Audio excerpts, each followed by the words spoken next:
Hello student. आज हम लेकर आए अध्याय 9। ठीक, इससे पहले हमने 8 अध्याय पढ़ा दिए हैं। हम पढ़ रहे हैं 6 क्लास की NCERT इतिहास। इतिहास को हम कवर कर रहे हैं और आज हमारा चैप्टर है 9। चैप्टर 9 में पढ़ेंगे खुशहाल गांव और समृद्ध शहर। ये चैप्टर काफ़ी इंपॉर्टेंट है।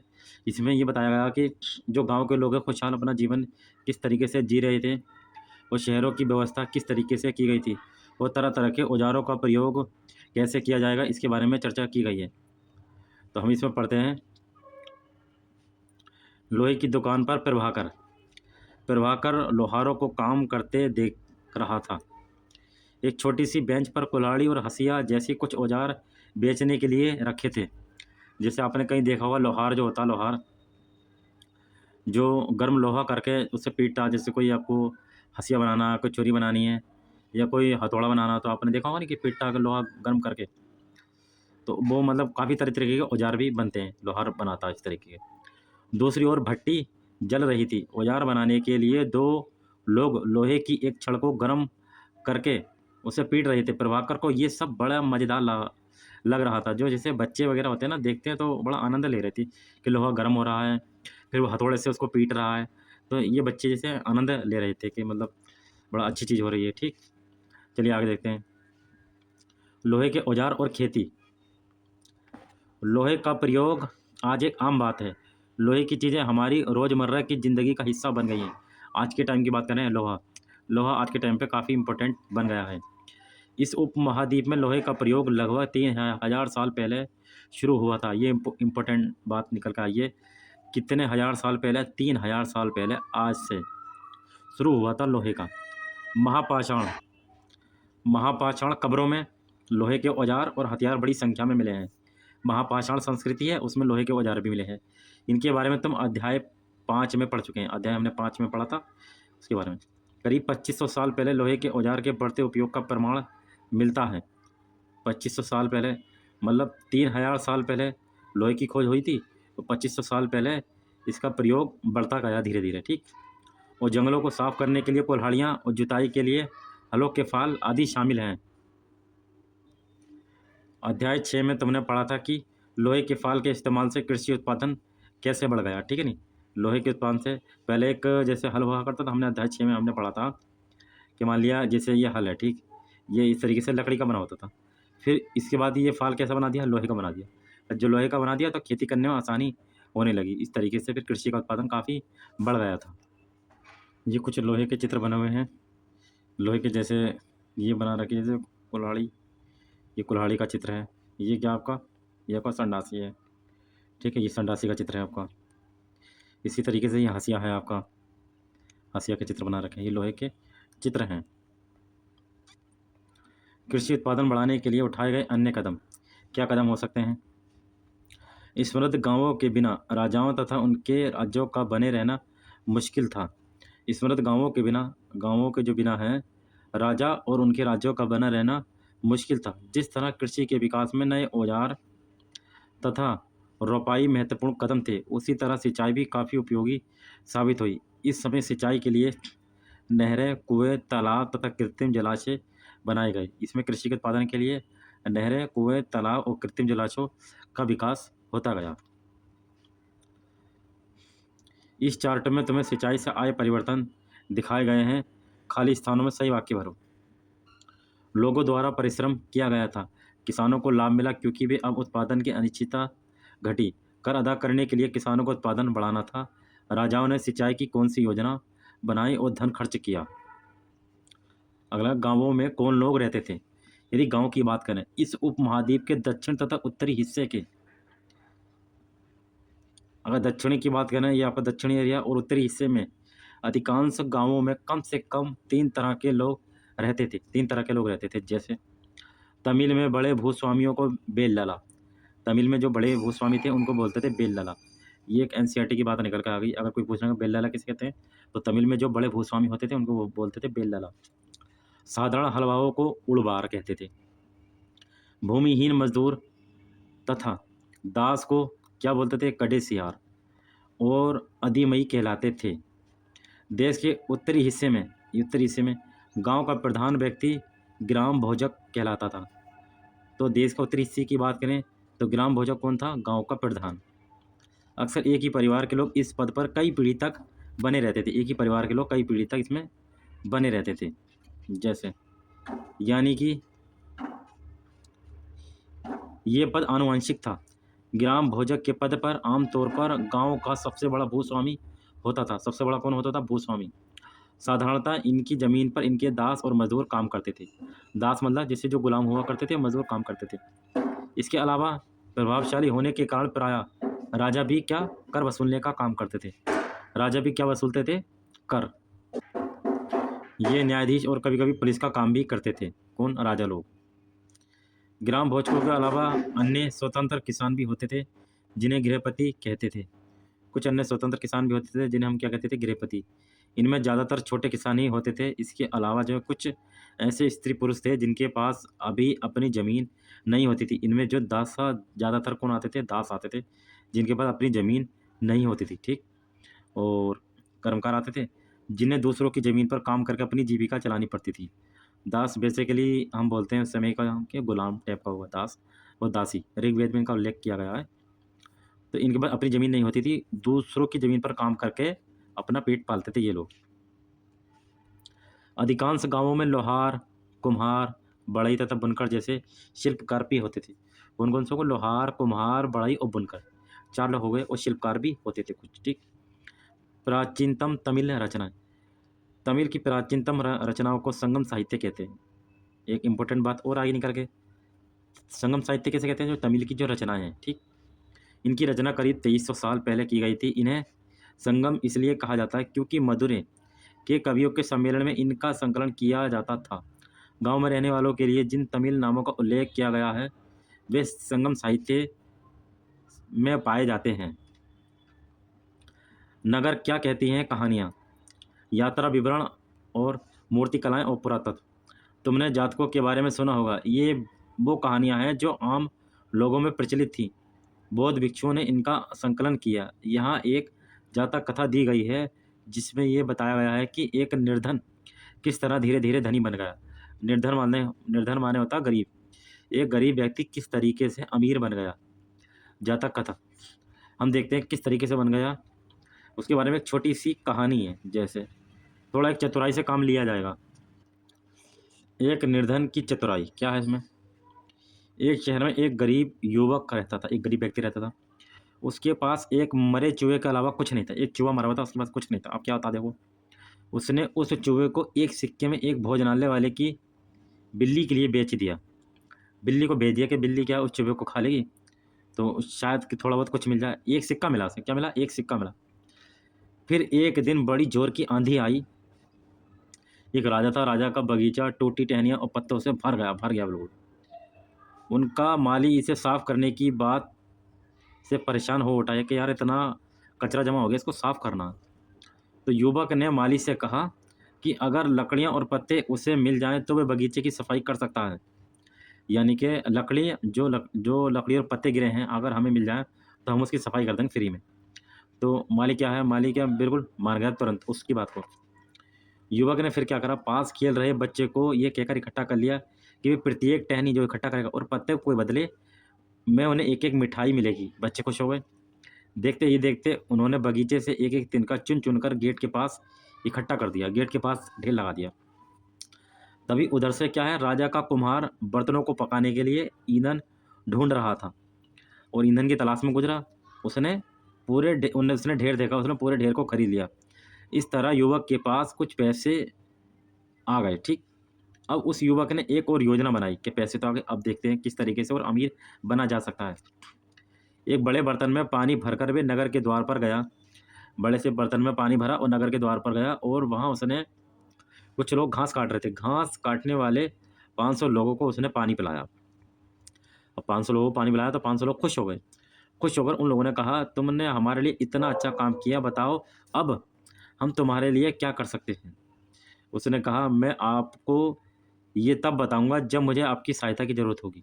जब बताऊंगा जब मुझे कोई ज़रूरत होगी आपकी हेल्प की। उसके बाद उसने एक व्यापारी से दोस्ती की। एक दिन उस व्यापारी ने बताया, कल एक घोड़े का व्यापारी 500 घोड़ों के साथ शहर में आ रहा है। 500 घोड़े लेकर आ रहा है तो घास की ज़रूरत पड़ेगी। ठीक। अब इन्हीं से ये काम लेगा।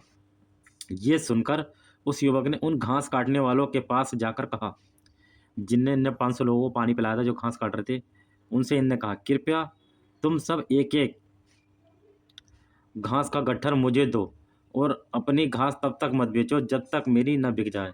500 लोग थे, 500 लोगों से एक एक इनने गट्ठर लिया, तो 500 इकट्ठी हो गई, ठीक है नहीं। और कह दिया कि अपनी घास मत बेचना जब तक। उन्होंने उससे घासों के 500 गट्ठर दे दिए। जब घोड़े के व्यापारी को कहीं भी घास न मिली तो उसने उस युवक की घास 1000 सिक्के में खरीद ली। इस कहानी में आए व्यक्तियों के व्यवसायों की सूची बनाओ। प्रत्येक के लिए तय करो कि वे का शहर में, खास शहर में या फिर गा शहर, गांव दोनों में रहते हैं। घोड़े का व्यापारी शहर में क्यों आया था? घास के लिए आया था, ठीक। क्या महिलाएं कहानी में बताए गए व्यवसायों को अपना सकती थी? उत्तर के साथ कारण भी बताओ। अब बता, प्राचीन नगरों के जीवन के बारे में हमें कुछ अन्य स्रोतों से भी पता चल सकता है। शहरों, गांवों या फिर जंगलों के जीवन से जुड़ी घटनाओं को मूर्तिकार कलात्मक ढंग से उकेरते थे। इन मूर्तियों को ऐसी इमारतों की रेलिंग, खंभों या प्रवेश द्वारों पर सजाया जाता था जहां लोग आते जाते थे, ठीक। दिल्ली में मिला बलेकूप, ये दिल्ली में मिला बलेकूप, ठीक। हड़प्पा की जल निकास व्यवस्था से ये कैसे भिन्न था? नीचे सांची की मूर्तिकला, ये मध्य प्रदेश स्थित सांची के स्तूप की मूर्तिकला का नमूना है। इसमें शहर के जीवन का एक दृश्य है। तुम अध्याय 12 में सांची के बारे में पढ़ोगे। इन दीवारों को देखो, क्या वे ईंट की बनी है या फिर लकड़ी की या फिर पत्थर की? क्या इसकी रेलिंग लकड़ी की बनी है? इन इमारतों की छतों का वर्णन करो। यह हमें देख के बताना किस चीज़ की यह बनी है, ठीक है। अध्याय 6 में वर्णित अनेक शहर महाजनपदों की राजधानी थे, जैसा कि तुमने पढ़ा। इनमें से कुछ शहर परकोटे से घिरे होते थे, जैसा कि तुम ऊपर के चित्र में देख रहे हो। अनेक शहरों में बलेकूप मिले हैं। ये बलेकूप गुसलखाने, नाली या कूड़ेदान के लिए प्रयुक्त होते थे। ये प्रायः बलेकूप लोगों के घरों में होते थे। ये बलेकूप है, ठीक है नहीं। ये रहा बलेकूप, ये बलेकूप, ये कोई नाली हो गई, ये बलेकूप है। महलों या बाजारों या आम घरों के अवशेष बहुत कम मिले हैं। संभवतः लकड़ी, मिट्टी और कच्ची ईंटों या छप्पर से बने होने के कारण ये ज़्यादा समय तक टिक ना पाए। भविष्य में पुरातत्व इनकी खोज कर रहे हैं। बेसिकली बात है, लकड़ी या मिट्टी की बनी होगी तो ज़्यादा टाइम तक नहीं टिकेंगी, और जो पत्थर पे लिख गई या पत्थर की कोई चीज़ होगी तो वो आगे तक रहेंगी।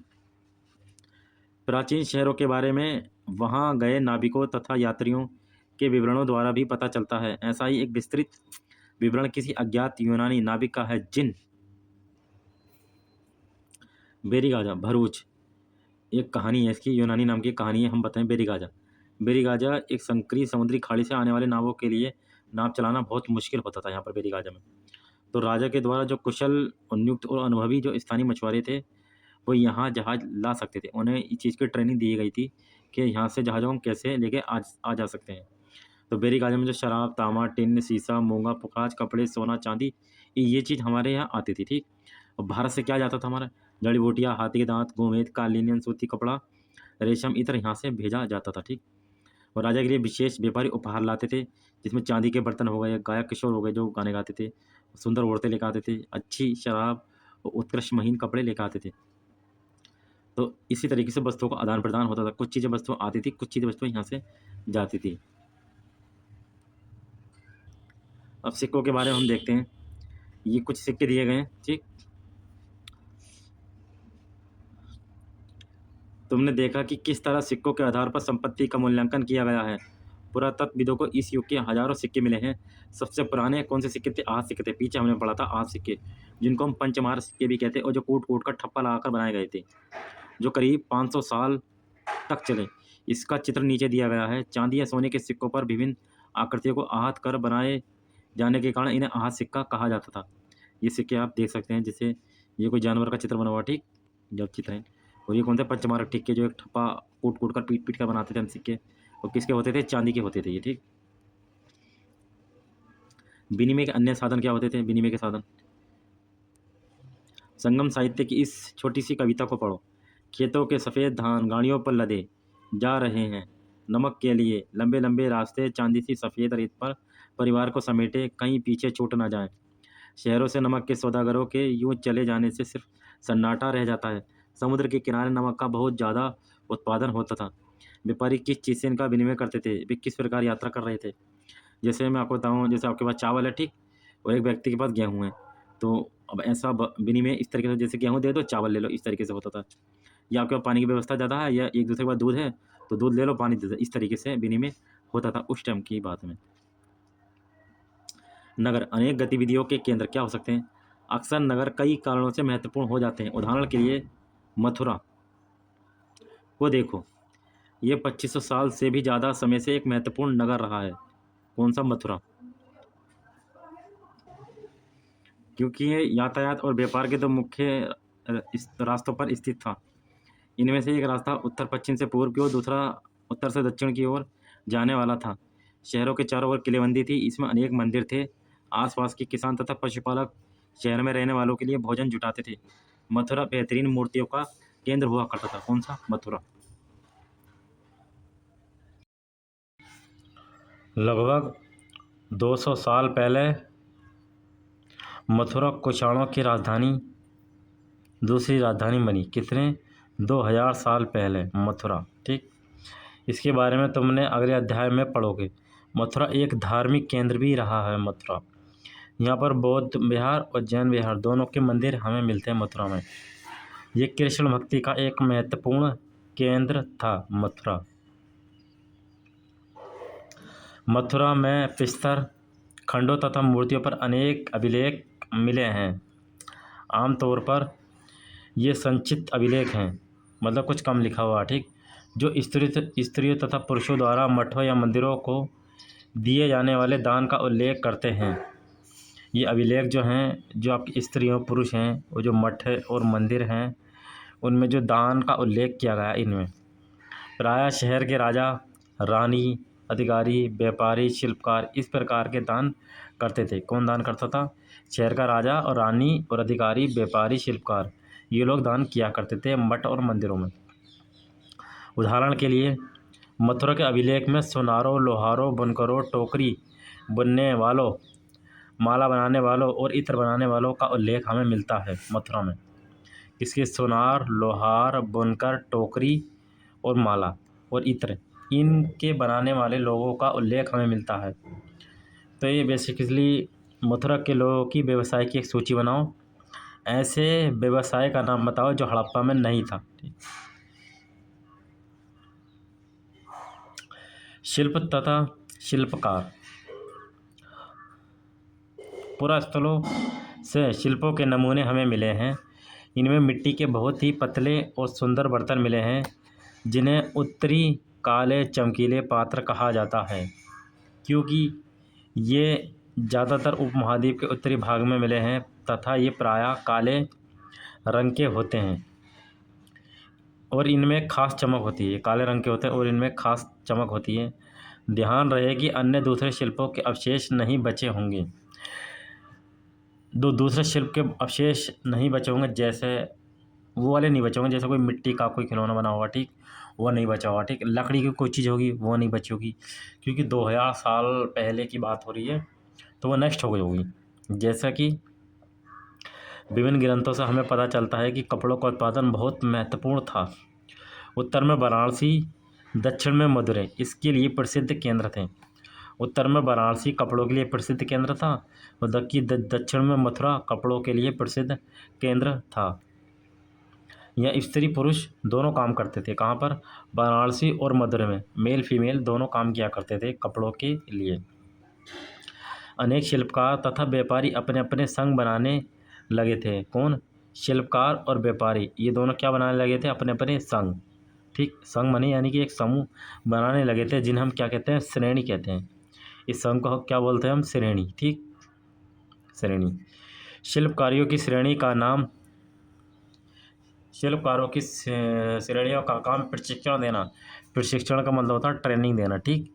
कच्चा माल उपलब्ध कराना तथा तैयार माल का वितरण करना, ये शिल्पकारों का काम था। जबकि व्यापारियों की श्रेणियां व्यापार का संचालन करती थी। जबकि जब व्यापारी जो थे वो व्यापार का संचालन करती थी, और जो शिल्पकार थे वो ये बताते थे कि कच्चा माल किस तरीके से तैयार किया जाएगा, तो उनका काम देना था। जो श्रेणियाँ हुआ करती थी बैंकों के रूप में काम करती थी।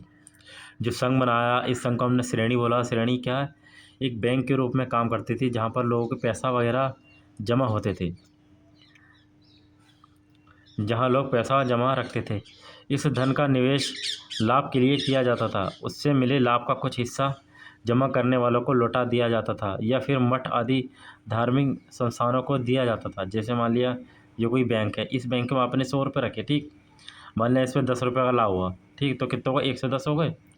इस 110 में जो 10 रुपये का जो लाभ है वो आपको दिया जाएगा और कुछ हिस्सा जैसे मठ हैं उस संस्थान है वो उसको दिया जाएगा। बाकी आपके 100 रुपये बिल्कुल सुरक्षित रखे रहेंगे ये लाभ के रूप में, ठीक। अगला, सूत काटने और बुनने के क्या क्या नियम हो सकते हैं। कौटिल्य की एक बुक है अर्थशास्त्र, उसमें इसका उल्लेख किया गया है। क्या उल्लेख किया गया हम देखते ले। ये नियम अर्थशास्त्र के हैं। अध्याय 8 में पढ़ेंगे हम। अर्थशास्त्र का उल्लेख किया गया है। इनमें वर्णन किया गया है कि किस प्रकार का एक विशेष पदाधिकारी की देखरेख में, एक अधिकारी की नियुक्ति कर दी, उसकी देखरेख में सूत की कताई और बुनाई की जाती थी। ऊन, पेड़ों की छाल, कपास, पटुआ तथा सन को तैयार करने के काम में जो विधवाएं होती थीं, सक्षम और अक्षम महिला भिक्षुणियों, वृद्धा वेश्याओं, राजा की अवकाश प्राप्त दासियों, सेविकाओं और अवकाश प्राप्त देवदासियों को लगाया जाता था। तो कारखाने में सूत की कताई और बुनाई होती थी, जो इसमें इन लोगों को लगाया जाता था। जैसे जो कुछ जानती थी वो महिलाएं, और जो नहीं जानती थी उन्हें भी, और जो भिक्षु थे उन्हें भी, और जो वेश्या थी, जो दासियां छुट्टी पर थी, इनको काम में लगाया जाता था। इन्हें इनके काम के और गुणवत्ता के अनुसार पारिश्रमिक देना चाहिए, यानी कि इनकी काम के अकॉर्डिंग किसको कितना काम आता है, क्या क्या काम कर सकता है, उसी के अनुसार इनको वेतन दिया जाएगा। जिन महिलाओं को बाहर निकलने की अनुमति नहीं थी, यानी कि जो महिलाएं बाहर नहीं जा सकती थी कारखाने से, वे अपनी दासियों को भेजकर कच्चा माल को मंगवा सकती थी। दासी का मतलब समझ गए? ऋग्वेद में इसको उल्लेख किया गया है। जैसे गुलाम, वो खुद नहीं जाती थी, वे अपनी दासी को भेजकर कच्चा माल मंगवाती थी और फिर उन्हें तैयार माल उन्हें भिजवा देती थी। फिर वो माल तैयार करके फिर उन्हीं दासी के हाथ भिजवाती थी। वे औरतें जो कारखाने तक जा सकती थी, उन्हें अपना माल कारखाने तक तड़के ले जाना पड़ता था, जहां उन्हें पारिश्रमिक मिलता था, ठीक। इस समय माल को अच्छी तरह जांचने के लिए रोशनी रहती थी। अगर निरीक्षक उस औरत की तरफ देखता या इधर उधर की बातें करता तो उसे सज़ा मिलनी चाहिए। यानी कि औरतें भी काम करती थी, यदि कोई निरीक्षक उस औरत की तरफ देखता था तो उसे उसकी सज़ा मिलती थी। अगर औरत ने अपना काम पूरा नहीं किया तो उसे जुर्माना देना पड़ता था, या इसके लिए उसे अपना अंगूठा काटा जा सकता था, या तो उसका अंगूठा, ठीक। उन महिलाओं की सूची बनाओ जिन्हें निरीक्षक नियुक्त कर सकता था, ठीक। निरीक्षक क्या काम करने के दौरान महिलाओं को मुश्किलें झेलनी पड़ती थी? बिल्कुल झेलनी पड़ती थी, जैसे कि कारखाने से बाहर नहीं जा सकती थी। सूक्ष्म निरीक्षण करो अरिकामेडु। अरिकामेडु कहाँ पर है? पुडुचेरी में है। इसमें क्या बताया गया है? मानचित्र 7 और पृष्ठ 113 पेज पर देखो। अरिकामेडु कहाँ पर है? पुडुचेरी। इसमें ढूंढो। पृष्ठ 96 में दिया गया है कि रोम के बारे में जानकारी दी गई है। लगभग 2200 से 1900 साल पहले अरिकामेडु एक पत्तन यानी कि बंदरगाह था। यहाँ दूर दूर से आए जहाज़ों से सामान उतारे जाते थे। कहाँ पर? अरिकामेडु में, ठीक। यह अरिकामेडु कहाँ पर हो सकता है? ये जो आपका ये तट है, कौन सा? कोरोमंडल तट, यहाँ पर अरिकामेडु था आपका, ठीक। यहाँ ईंटों से बना एक ढांचा मिला है जो संभवतः गोदाम रहा होगा, ठीक। यहाँ पर ये भूमध्य सागरीय क्षेत्र के एन्फोरा जैसे पात्र मिले हैं। इनमें शराब या तेल जैसे तरल पदार्थ रखे जा सकते थे। इनमें दोनों तरफ से पकड़ने के लिए हत्थे लगे हैं। साथ ही यहाँ एरेटाइन जैसी मोहर लगे लाल चमकदार बर्तन भी मिले हैं। एक मिली है मोहर एरेटाइन। इन्हें इटली के एक शहर के नाम पर एरेटाइन पात्र के नाम से जाना जाता है। तो ये मोहर कहाँ से हो गई? इटली की हो गई। इस मोहर पर लगे सांचे पर गीली चिकनी मिट्टी को दबाकर बनाया जाता था। कुछ ऐसे भी बर्तन मिले हैं जिनका डिजाइन तो रोम का था, किंतु वह यहीं बनाए जाते थे अपने भारत में। यहाँ रोमन लेप, शीशे के बर्तन तथा रत्न भी मिले हैं। साथ ही छोटे छोटे कुंड भी मिले हैं जो संभवतः कपड़े की रंगाई के पात्र रहे होंगे। यहाँ पर शीशे और अर्ध बहुमूल्य पत्थरों से मनके बनाने के पर्याप्त साक्ष्य मिले हैं। तो कुछ ऐसी चीज़ें मिली हैं जो रोम की थी, वो अपने भारत में मिली। तो इससे ये पता चलता है कि रोम का और भारत का व्यापार हुआ करता था। ठीक, रोम के साथ संबंध दर्शाने वाले साक्ष्यों की सूची बनाओ। जैसे कि ये आपको एक मिट्टी का बर्तन मिला है। ठीक, मिट्टी के बर्तन, कई बर्तनों पर ब्राह्मी लिपि में लिखे अभिलेख मिले। प्रारंभ में तमिल भाषा के लिए इस लिपि का प्रयोग किया जाता था, इसीलिए इन्हें तमिल ब्राह्मी अभिलेख भी कहा जाता। तो ये लिपि है किससे? तमिल में लिखी गई है। ये रोम का चित्र है, एक्वाडक्ट ये बना रखा है। उसमें क्या देखते हैं हम? यह यूरोप के सबसे पुराने शहरों में से एक है। इसका विकास लगभग तभी हुआ जब गंगा के मैदान के शहर बस रहे थे। रोम एक बहुत बड़ा साम्राज्य की राजधानी था। रोम यह यूरोप, उत्तरी अफ्रीका तथा पश्चिमी एशिया तक फैला साम्राज्य था। इसके सबसे महत्वपूर्ण शासकों में से एक ऑगस्टस ने करीब 2000 साल पहले शासन किया था। यहाँ पर कब? 2000 साल पहले शासन किया था ऑगस्टस ने। उसने कहा था कि रोम ईंटों का शहर था जिसे मैंने संगमरमर का बनवाया था। तो रोम बेसिकली ईंटों का शहर था, लेकिन ये जो बनवाया था कह रहा कि मैंने संगमरमर का बनवाया था। ऑगस्टस और उसके बाद के शासकों ने कई मंदिर तथा महल भी बनवाए। ऑगस्टस ने बड़े बड़े रंगमंडल, एम्फी थिएटर बनवाए जिसमें बैठ के दर्शक आनंद ले सकें, जैसे एक सिनेमा या पिक्चर हॉल की तरह। इनमें चारों तरफ दर्शकों के बैठने की सीढ़ी नुमा जगह होती थी। यहाँ लोग विभिन्न प्रकार के कार्यक्रम देख सकते थे। उन्होंने स्नानागार भी बनवाए नहाने के लिए। स्त्रियों तथा पुरुषों के लिए अलग अलग समय निर्धारित थे कि स्त्री इस टाइम बैठेंगी और महिला जो पुरुष हैं वो इस टाइम बैठेंगे। यहाँ लोग एक दूसरे से मिलते थे और आराम करते थे। बड़े बड़े जलचाही सेतु, एक्वाडक्ट के जरिए शहर के स्नानागारों, फव्वारों, गुसलखानों के लिए पानी लाया जाता था। ये बड़े खुले रंगमंडल, एम्फी थिएटर और जलवाही सेतु इतने दिनों तक कैसे बचे रहे हैं अभी तक? ये बिल्कुल 2000 साल पहले की बात है और अभी तक बिल्कुल ये बचे रहे हैं कैसे? तो ये आपका चैप्टर समाप्त हो गया। ठीक, तो पहले जैसे लोहा की शुरुआत हो गई थी, फिर गांव बसने लगे थे, फिर सिंचाई की व्यवस्था हो गई, फिर तमिल साहित्य के जो हैं प्राचीन रचना है वो संगम साहित्य उनको बोलते हैं। नगर की शुरुआत हुई, बलेकूप हुआ, पत्तन बंदरगाह, और जो संघ था उसको हम बोला गया श्रेणी। ठीक, कुछ तिथियाँ दी गई हैं, जैसे लोहे की शुरुआत कब हुई? 3000 साल पहले हुई। और जो सिक्के जो चले आहत वो 2500 साल पहले, और संगम साहित्य की शुरुआत 2300 साल पहले। और अरिकामेडो जो बंदरगाह था वो कब हुआ था? 2200 से 1900 साल पहले की ये बात है। ये चैप्टर आपका समाप्त हो गया।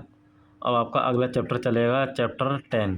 ठीक, व्यापारी और राजा और तीर्थ। ठीक, ये आपका 6th क्लास की NCERT इतिहास को हम कवर कर रहे हैं। जब ये कंप्लीट हो जाएगी इसके बाद हम 7th क्लास की NCERT समाप्त करेंगे। ठीक।